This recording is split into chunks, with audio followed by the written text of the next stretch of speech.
What's up, YouTube? Today we got kind of a fun project. I have a 2015 Subaru Sti here. We'll show you some clips of how this car came in because this was kind of sad. So let's roll those clips. Yep. There it goes. It's starting. Nothing stuck. Oh yeah, there it goes.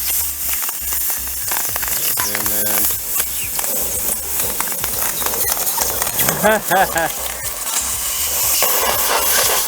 Okay, like you've seen, this thing was kind of a mess. And we got her all in primer. I primed all 4 doors.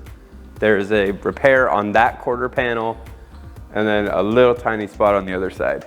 And then this front bumper was trashed as well. So this bumper isn't gonna be perfect, but what we're going to do is kind of run through prepping this morning. This video is gonna be pretty much nothing but prep. And then I will film another video on painting it, all right? So without further ado, I'm gonna unmask this thing and wheel it out into the shop, and we'll get into prepping because there's not a lot of body filler here. I only have a few spots that I'm gonna actually have to block and straighten out. This hood was just feathering out rock chips, so I might run a quick 400 block over some spots, but a lot of this is just going to be DA, so I'll show you guys like the right grits and kind of explain my plan for spraying this and why I'm prepping it, how I'm prepping it, all right? So let's go ahead and do that.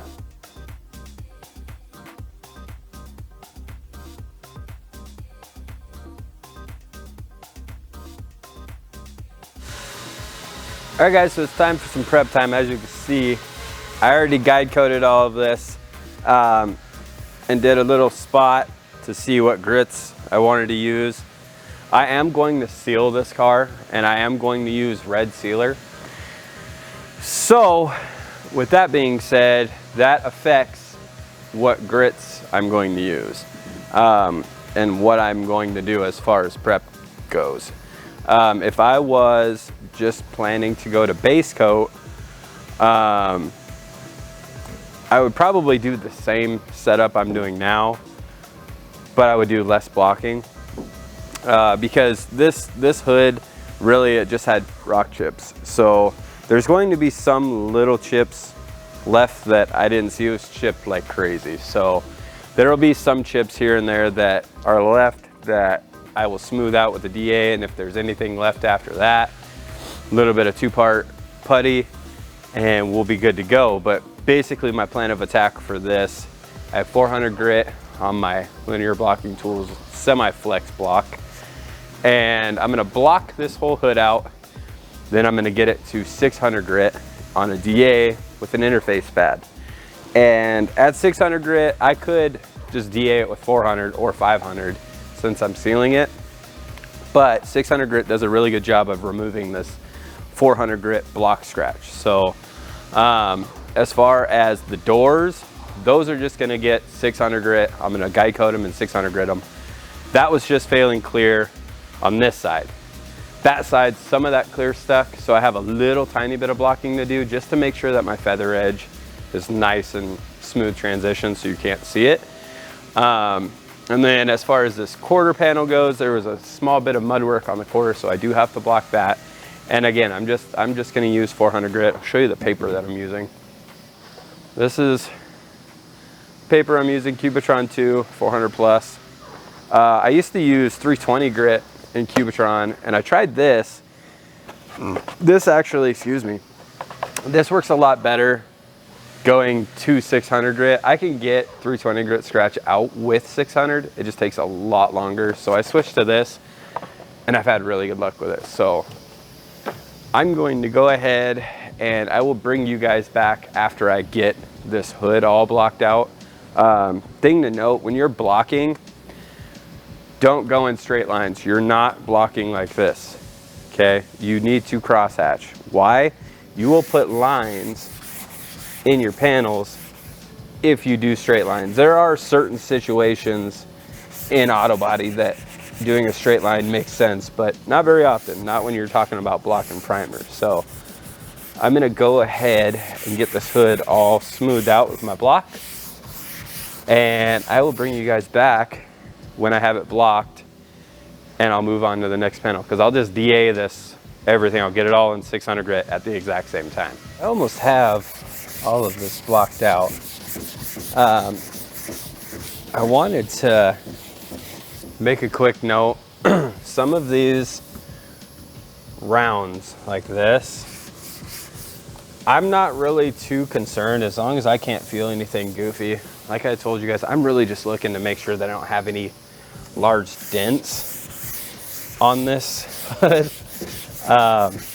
If I did, you would know immediately, because you would block over it and you'd have a circle. And that's, or a circle or a line, whatever the dent is. And so far, I don't have any of that. I'm just kind of smoothing everything out. Yeah, just take your time. And as far as like pressure, I'm not really, the weight of my hands is enough pressure. Like I said, the front end of this had a ton of paint chips.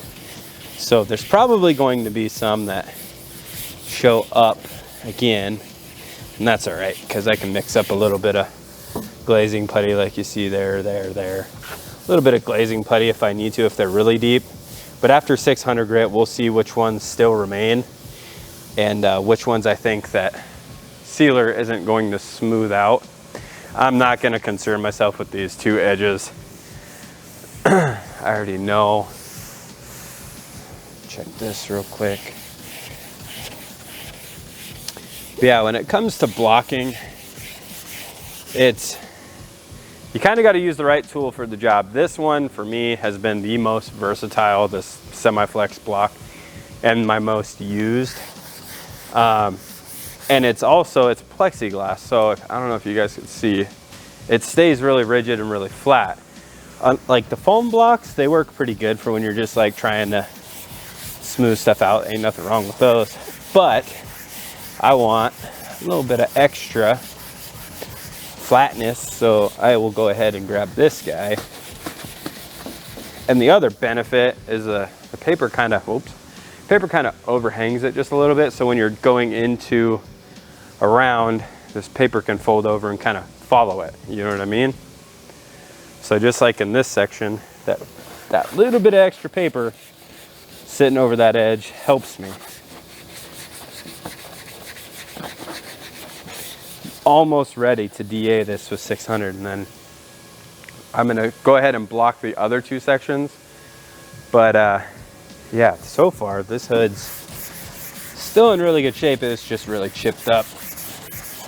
I can't wait to paint this. This is gonna be a fun project. I don't know if you guys could tell or not, but I really enjoy what I do. I have fun with it. That's literally what it's all about. All right, so let's move back to this quarter panel, and I'll show you the little bit of repair there. I did see some pinholes back there, so I am gonna have to fix those, and I'll kind of show you how I go about fixing those, a couple of options, depending on budget and what you have available. But I need to block a little section on that quarter and a little tiny spot on this other one, and then some on these doors. So I'll bring you back to this quarter now. Okay, so this quarter panel had a previous repair on it, and yeah, so I need to block this section, and so I'm gonna do that real quick. It's nothing too crazy. I did switch up my blocks. I switched to, this is just a 2-sheeter 3M block that I added a little bit of plexiglass to, so it's really rigid. And yeah, this just helps me to keep this thing flat. And again, I'm just using 400 grit. You can see this body line. Helps me to keep these body lines straight. Okay. Just like so. All right, you see that came out pretty dang good. All right, and I'm gonna blow this off, and I'm gonna grab 3/4 tape so I can tape this line so I'm not cutting out my body line. All right, so I just blew this down. I'm gonna use 3/4 inch tape. I'll move you guys so you guys can see what I'm doing. Oh, let me tilt you.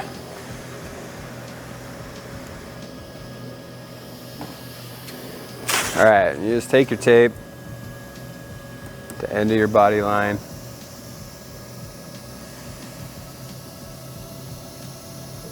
And you just run it. Now the reason I'm putting this tape here is I don't want to cut this line out or have a flat spot. My body line, my body tech would not be happy with me if I did that. So there we go. Now I can block the top portion like so. You can see a little bit of the pinholes I was talking about. I'll show you how we fix those.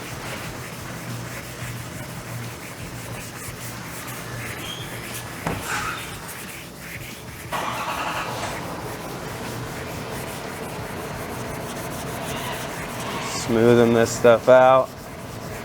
And again, guys, this is just 400 grit. I don't have like anything super gritty. You can see, I don't know if you can see it on camera, this little group of pinholes right there that I'm gonna have to fill. Looks like I have a chip up top. Not a big deal, that stuff's easy. And like I said before, I am sealing this in red.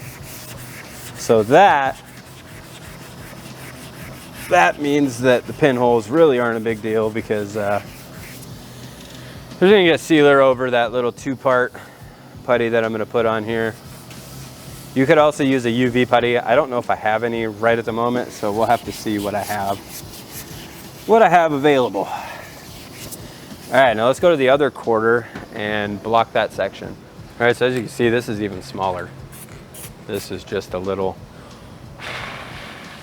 chip that had gotten kind of rusty, but it worked out to where it just sanded to clean metal, so I didn't have any black pits or anything like that in the metal, so no primer and she's good. Yeah, I mean, you can see I'm still cross hatching, just keeping her smooth, and I left the tape on here to protect the trunk so I don't hit that. There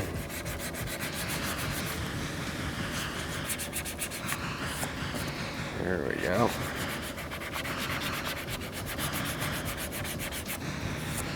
All right, I'm good with that. Now I can DA that. Let's go ahead and tack these 2 doors. All right, so unlike the other side, these 2 doors, a little bit of clear stuck to them. On this door, it was really like this back section, and on this door, it was the front. So that's all I'm worried about blocking is just the front and back, because I want to make sure that transition, my feather edge was good enough. So we're gonna just guide coat. I need to go get a new can, hold on. Okay, fresh can. Oh, come on, turn black, there we go.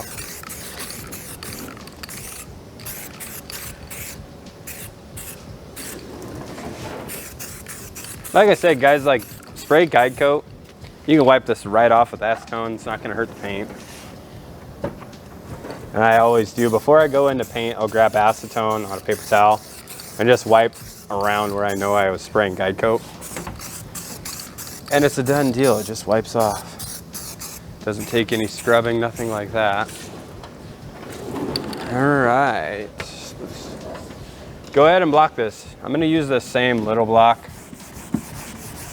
So I'm just looking for that feather edge, and right away you can kind of see where my feather edge is. Smooth that out. Those other 2 doors, not a lick of clear coat stuck to either of those 2.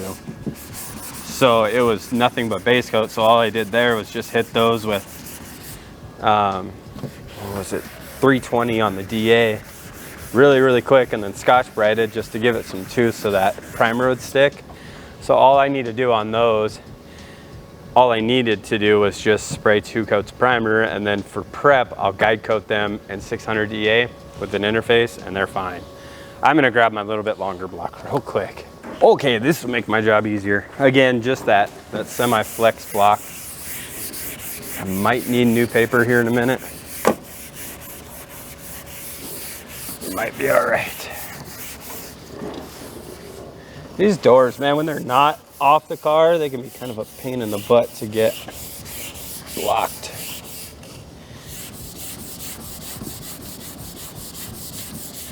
So this, I don't know if you can really see it on camera. This right here is my feather edge. And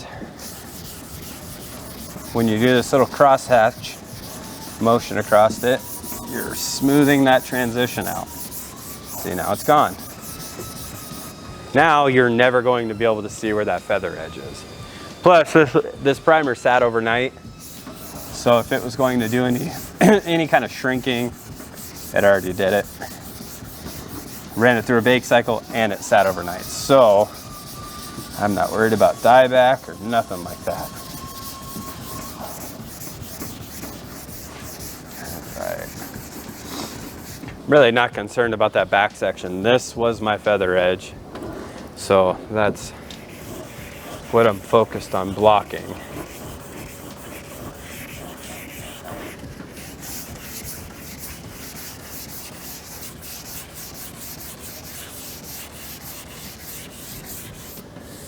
All right, it's getting kind of dusty. I'm gonna go grab my mask. I don't want to be breathing this in. Couldn't find my pink one, but this will work.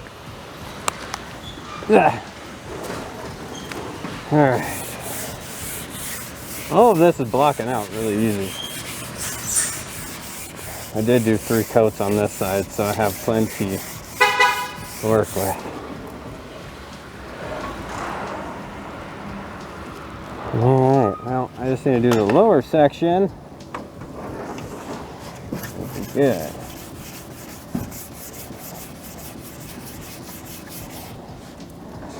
All right, let me turn you because you ain't gonna be able to even see this.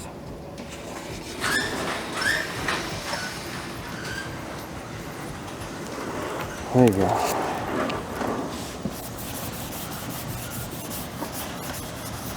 And again, I'm using that 2-sheeter that's got plexiglass on it so it keeps it nice and rigid.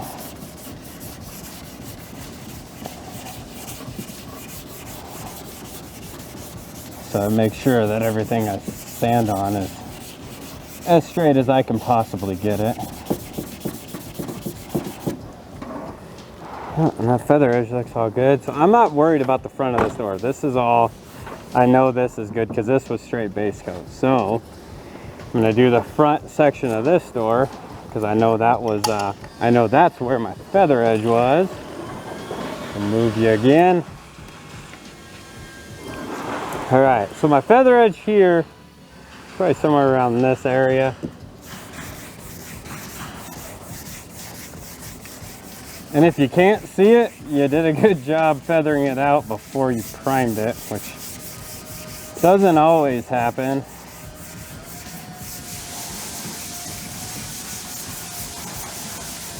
And if you get, see I'm cutting through just a skosh right there, it's not the end of the world. I'm not going to reprime a cut through like that because I am going to seal all of this in red with P30R.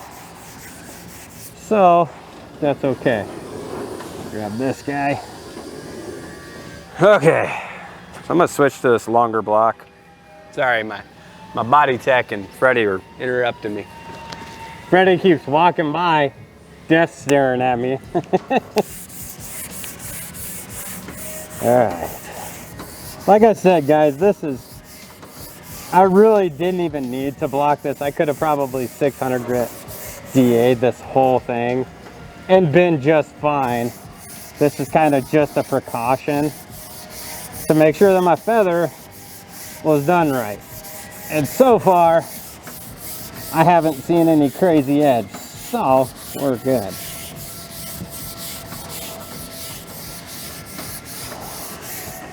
Yeah, so my feather edge would have been somewhere in here. We're good now. Now, if this was, say this was an insurance job or something of that nature, I would probably block every square inch of this and be really meticulous. But this is the dealership car. So when you're talking dealership cars, and depending on what the car is, that will kind of dictate how much prep you put into it. And this one, I have like, I think an hour of blocking time. So I'm pretty much used up at this point. And I'm ready to DA because I am confident that, and you'll see at the end, that these are going to be pretty damn straight. If you have a bunch of body work, body filler especially, make sure you block over that. Don't just guess and DA it. It never works out. You want to make sure that you block on that, because there's nothing worse than getting into the booth, getting a coat of sealer on something and seeing a nice ripple or dent. I hate that. In this situation, I know these doors were straight already. All I wanted to do was smooth out my feather edges. And then that quarter panel, you see me tape up that little body line. I'm ready to just DA these, and then we can move on to cleaning it and getting it in the booth for its paint job today. Like I said before, I'm gonna do just, this video is just going to be the prep work. So I'm gonna run through DAing this, and then final prep and cleaning. And then the next video you guys see will be masking this car up and the refinish process and how I'm going to go about doing this. Because like I stated before, I am going to seal this with red sealer. So I'll show you guys that one in the next video. But re-guide coat all of this stuff and get some DA going on and get it ready for paint. All right, so I went ahead and rolled up the windows because this is going to be a lot more dusty, and I don't want all of this to get inside. All of these cars go through our detail shop after the fact, and I blow them out before I pull them in the paint booth. But rolling the windows up, it's always a good idea, because then it keeps all of this dust from DAing all of this stuff out of the car, because that can turn into a big mess. I'm gonna just go ahead and DA both these doors. Whenever you're using a DA with an interface pad, don't sit in one spot. You really want to keep, you'll see me, I keep it moving. If you sit in one spot, you can create a dent, and even with 600 grit, you can create a little ripple, and you don't want to do that because you'll see it as soon as you clear coat it. It's not fun. So make sure you keep moving. There's a lot of guys that don't even like interface pads. I like them for this stage of sanding because I can roll over stuff like this, and I'm not going to cut it out, okay? I'll sand up to this body line and then this other side, and then I can make a quick pass over it, and I don't cut my body line out, but I get it in 600 grit. So I'm gonna go ahead and start on this. See, I'm moving. I don't stay in one spot.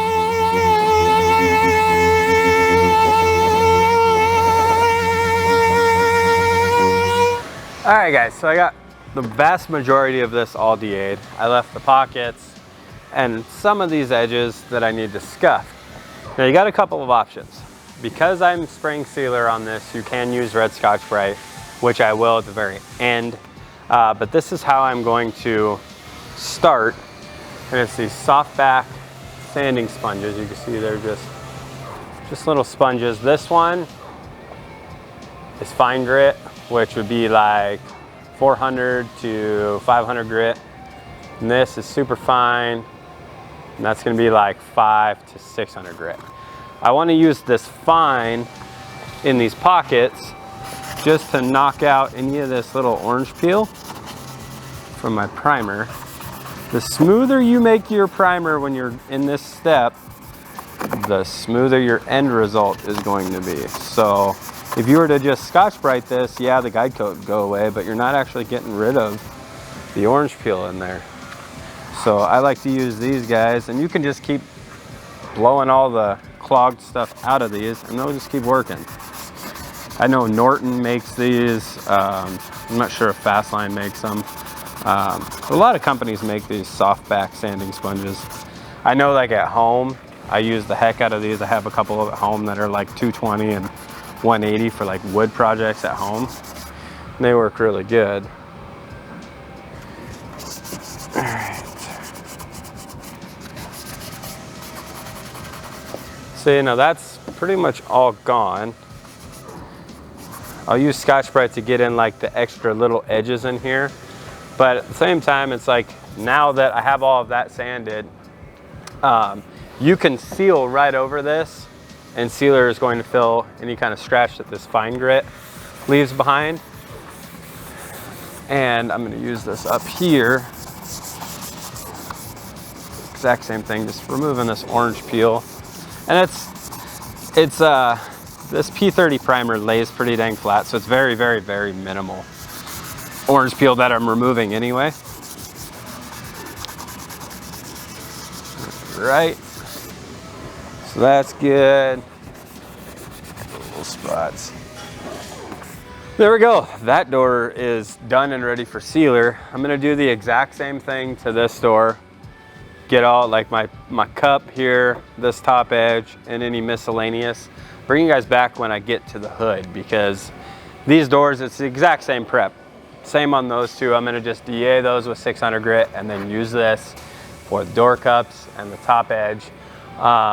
Same with that quarter panel, it's the exact same. All right guys, so the same exact process that I did on these doors as far as DA and my little soft back sanding sponge, I'm gonna do that here.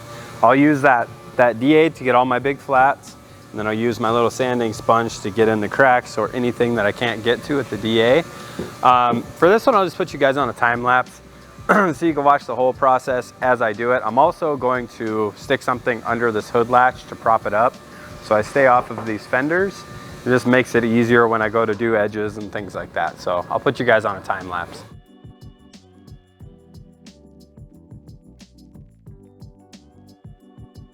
All right guys, that is hood done. I can go ahead and take this out. Just kept it in there to avoid getting all of that dust inside here. But that is completely prepped. I still need to do that side. So for now, let's go ahead and jump to that quarter panel, and I'll show you how to keep those body lines straight when you're DAing. I'm gonna use that tape trick again, and we'll get that side all finished up. All right guys, so like I had said before, I left this piece of tape on my body line after I blocked it. I don't want to cut that line out yet. So I'm gonna go ahead and DA this little top section. I am gonna leave the door closed. It's just gonna make sure that this all stays straight, but I'll quickly DA that, and then when I'm done with this top section, I'll blow this off and retape this top line. And then I don't know if you guys can see how dark my body line is right there, but then when I'm done, I'll take those soft back pads and just run it along that, and then I can seal it, and we're moving on.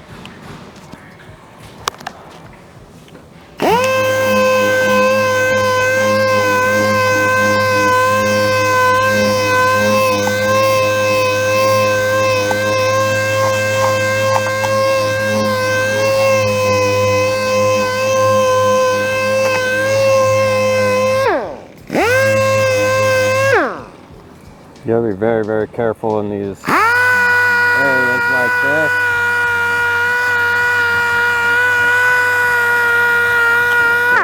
Feathers out nice.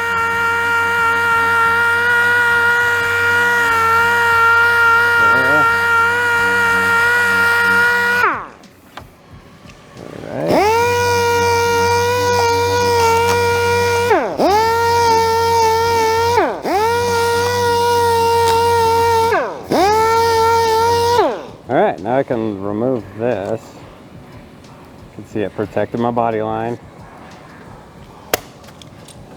This is gonna get loud for a second.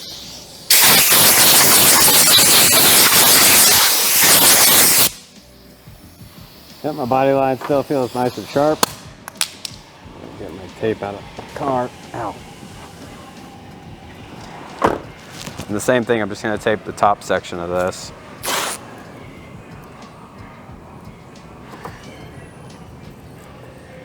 And you want to pull on this 3/4. This is a tape from Fastline. It's their yellow Fastline tape, and it's pretty thin, so it works really good for things like this.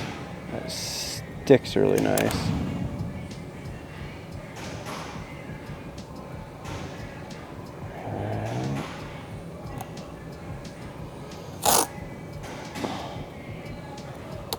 Boom.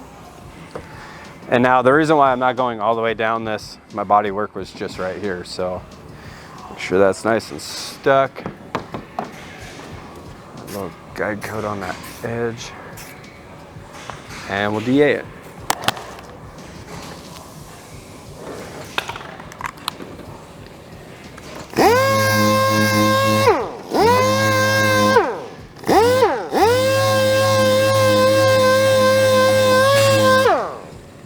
All right, that's all I need. And then I'll finish it off with that soft back sponge just to smooth it out, and we'll be good. So I'm gonna go ahead and put you guys on another time lapse so I can DA these doors and just finish touching up the car as far as prep goes. And then we can hop over to that bumper and get that thing, that nasty bumper, knocked out.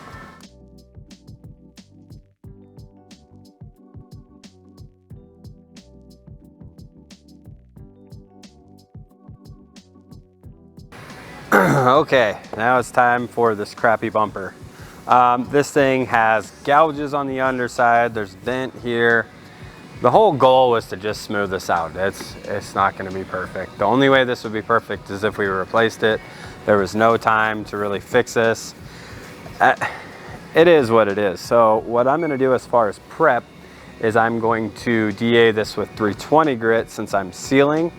My sealer will fill 320 DA. So I'm gonna do that, and then I will use, not the super fine that I was using, but the fine grit soft back sponges, and I'll get all of my edges and whatnot with that, and then I'll probably finish it up with red Scotch-Brite. But again, I'll just put you guys on a time lapse just so you can kind of see what I'm doing, but most of this is just going to be DA.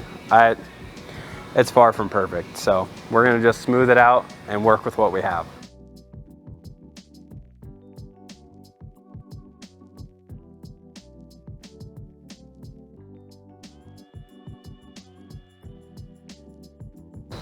Okay guys, so I'm gonna press the pause button on this bumper because I found a split there. There's a big old crappy fold there. The underside is absolutely gouged to hell. There's a split right in this little edge. It's just overall absolutely hammered. It would take another 3 or 4 coats of primer to get all of the chips filled. So we're gonna pause on this because I called our estimator and asked him to call the dealer and plead with them to just get a new one, because this is gonna take way more work than just buying a new one and repainting that. So we're gonna pause on this. If I have to, I can go through and I can send this back to the body guy and he can fix all of the issues on it. But at this point, it kind of comes down to cost effectiveness, because a new bumper cover is probably going to be cheaper than the labor that it would take to make this bumper as good as the rest of the car. Because once this is painted, the rest of this vehicle is going to look awesome, and you're just going to have this eyesore on the front if we were to just paint it like that. So what I'm going to focus on now is cleaning this car. I'm going to air hose it all off, wipe it down with waterborne cleaner. For you guys at home, in place of like our body shop waterborne cleaner, you guys could use aerosol glass cleaner, like spray away. Perfect for cleaning panels down before you go and pull them into the booth. It removes all the dirt, dust, all things like that, and then you can use wax and grease remover and you have a paintable surface. So I am going to blow all of this dust out. I'm gonna put my camera in the back because I'm gonna make a real dusty mess. And then I'll bring you guys back when I'm ready to wipe this car down and finalize my prep and just get it ready to be pulled into the spray booth. All right guys, so I got this all blown off, all of my dusty crap. I went and washed my hands and my arms. And now I'm just simply going to clean this entire thing with waterborne cleaner and a microfiber towel to get all of the dust off of it. Then I can go through, get my guide coat off and whatever else.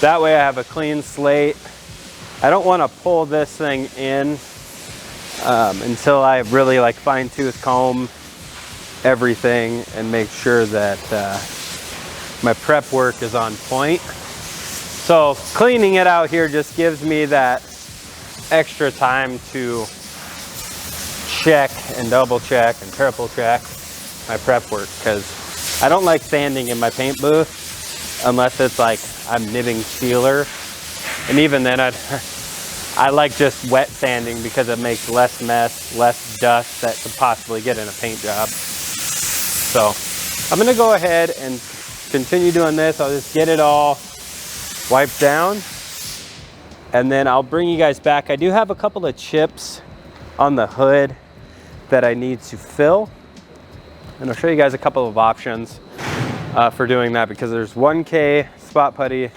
and there's 2K spot putty, and on this one I'm going to probably just go with the 1K for the simple fact that this is a used car for a dealership, and that's just the easier, quicker option. If this was an insurance job, I would use a 2K, activate it and deal with it that way, but dealership car, 1K will be fine, especially since I'm sealing.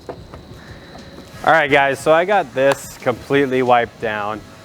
Real quick, I'm going to run through a couple, before I end this video, I'm going to run through a couple of ways that you guys can fill chips and kind of give you the rundown on what each product is good for and why I chose to just use a 1K putty on this one.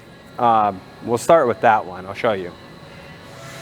Okay, so this, so everybody in the industry knows as combi putty. It's a 1K. A lot of people in the industry talk smack about this product, but if used in the proper way, there's nothing wrong with this.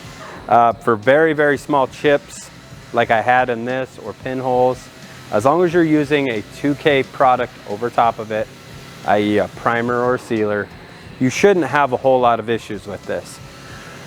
The reason I used it on this is, being that this is a dealership car, it doesn't warrant me putting super premium stuff on this or spending a whole bunch of extra time. I've already probably went above and beyond what they were expecting out of this job, so that's why I just quickly filled them with this.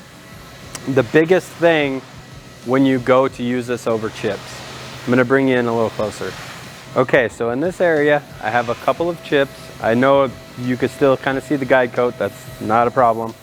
The biggest thing, I use a razor blade and I quickly spread over top of these. Now you don't want to leave anything on top of the surface. You want to use a hard block such as this Kovacs, a hard rubber block. You want to use something stiff. I've seen guys use dominoes, those work really good. But you want to use something super stiff and crosshatch, because I'm just trying to leave this in the chip, okay? That way then when I spray my sealer, it's just gonna level right over top of it, no issues. If I leave any combi or any body filler, whatever I decide to use, on the outside of said chip, what's gonna happen is you'll see a bump. You'll seal it and you'll see that bump. You don't want that. Now the other options would be to use like a 2-part glazing putty, which by 2-part, I mean it's activated. Activated, in all honesty, is a better option. Takes a little bit more time versus this, and that's why I use this, because I needed to just be quick about it, get them filled, move on. The same concept and rules apply for that. You spread it all, then you have a limited working time as well, because the product is activated. So if you have a bunch of chips, mix up small amounts, do them each with a razor blade, get a hard block, make sure it stays in those chips. And the third option would be a UV, matter of fact, hold on. A UV, such as this, a UV curing putty.